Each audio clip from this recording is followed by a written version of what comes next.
Welcome back to the Conscious Resistance on Orion Talk Radio. My name is Derek Burrows. Thank you guys for tuning in. We're going to continue the conversation with Brandon Turbeville about the HAARP program. Now, Brandon, you said you wanted to mention another article? Yeah, I did an article back in April of last year, and it was called Geometric Modulation, Increasing the Power of HAARP. And essentially this is based on yet another official publication that came out in Geophysical Research Letters. Now, this is a credible, reputable journal, and the title of the study that was released was Geometric Modulation, a more effective method of steerable ELF, VLF wave generation with continuous HF heating of the lower ionosphere. Creative names. But this study essentially goes through the type of, for lack of a better term, beaming and bathing of frequencies on entire regions of the country.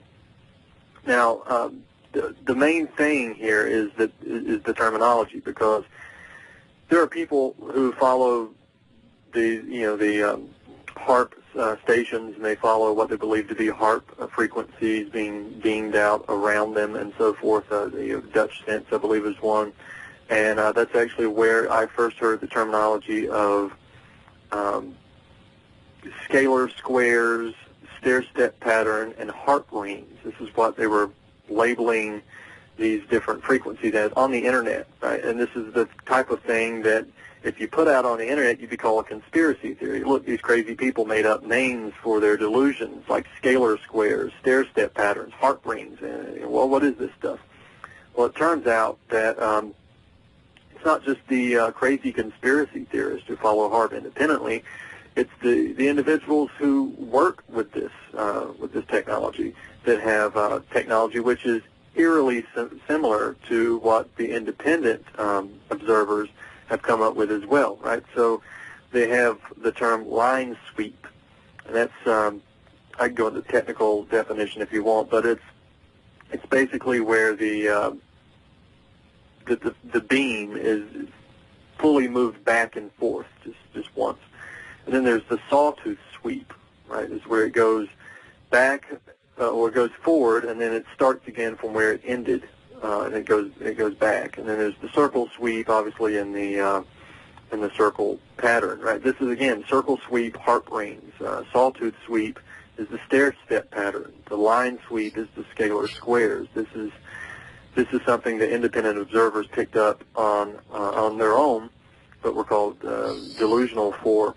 But now we have the study that's been out in Geophysical Research Letters that confirms their observations.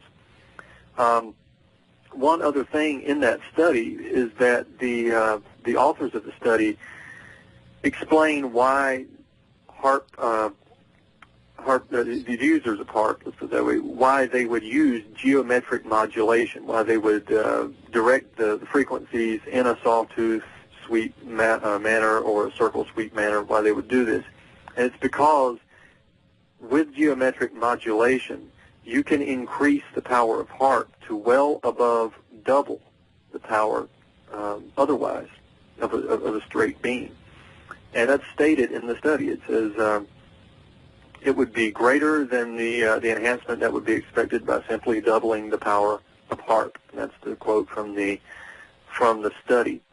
It says that several times. It's and they say even define it as an unprecedented extra low frequency phased array. So it's unprecedented, and the power that you can create from that would be greater than double of the traditional power of HAARP. So you can, if you go pull up my articles on that, I have links to the studies and links to the press releases if anybody wants to access those. Okay, where can everybody find your work at? They can find my work at activistpost.com. And I also have a backup blog at brandonturbeville.blogspot.com. Okay, good. Yeah, definitely I recommend going and checking out all the documentation of this. And I'm going to go ahead and get, tonight after the show, get this interview loaded up to YouTube so we can get this information out. And if you've got a couple minutes before we let you go to speculate a little bit, we were talking about how this is basically weather warfare. And if looking at government documentation, owning the weather, by 2025, weather is a force multiplier. we have military documentation of them, at the very least, writing about pursuing being able to control the weather in global conflicts. Do you think that that ties into this aspect? And also, as I mentioned earlier, geoengineering. What are your thoughts on this, if you care to elaborate, what you think is at the heart of this? Well, I think the main aspect is controlling the weather, but there might be some other aspects to it as well, right? I was doing an interview right before we started this one, where we were talking about chemtrails. And the funny thing about chemtrails is that one of the ingredients is aluminum. And aluminum is an excellent conductor of frequencies and so forth. So if you're bathing an area in particulate matter of aluminum, then you are increasing the ability for this area to conduct the frequency that you're bathing it in, right? And if there is a population that's breathing this in, these tiny aluminum particles, then you yourself, if you're part of that population, you're a conductor for this program, for this HAARP program, for the frequencies. You're a little antenna, essentially. And I believe it was Zbigniew Brzezinski who wrote at some point about devising a system of frequencies that could calm people or put them into a sluggish state or make them angry, and what a great piece of technology that would have for controlling elite. So you have to look at that aspect as well, and you wonder if all of these stingray towers that are popping up all over across the country, maybe if they're not connected to this somehow. You know, there's the famous statement that people like to put out to independent researchers and people in the alternative media and say, well, conspiracy theories pop up like mushrooms where there's no light, right? Well, fine, then shed some light on it. Tell us what the stingray towers are doing. Tell us what HAARP is doing. Tell us what's behind the chemtrails, and maybe we can come to a different conclusion. But until then, the only thing we can do is try and dig up as much information as we can, and we have to speculate to some degree. How would we go about finding out what those towers are for, the stingray towers? Have there been made efforts for that? I mean, I imagine somebody's tried to figure out something on that.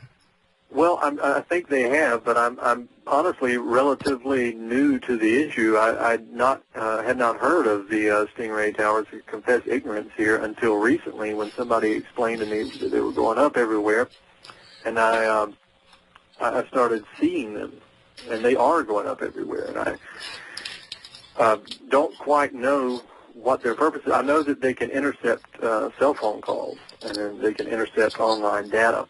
And they can use this data. They can do that by triangulation, but beyond that, I'm not exactly sure. It seems this was technology that was available some time ago, so around 10 years ago. So I don't quite know why so many of them are popping up. Yeah. Another reason. Well, we're about out of time today, Brandon, but I appreciate you coming on the show. Everybody check out his work at The Activist Post and find out more about HAARP. Thanks a lot, Brandon. Yeah, thanks.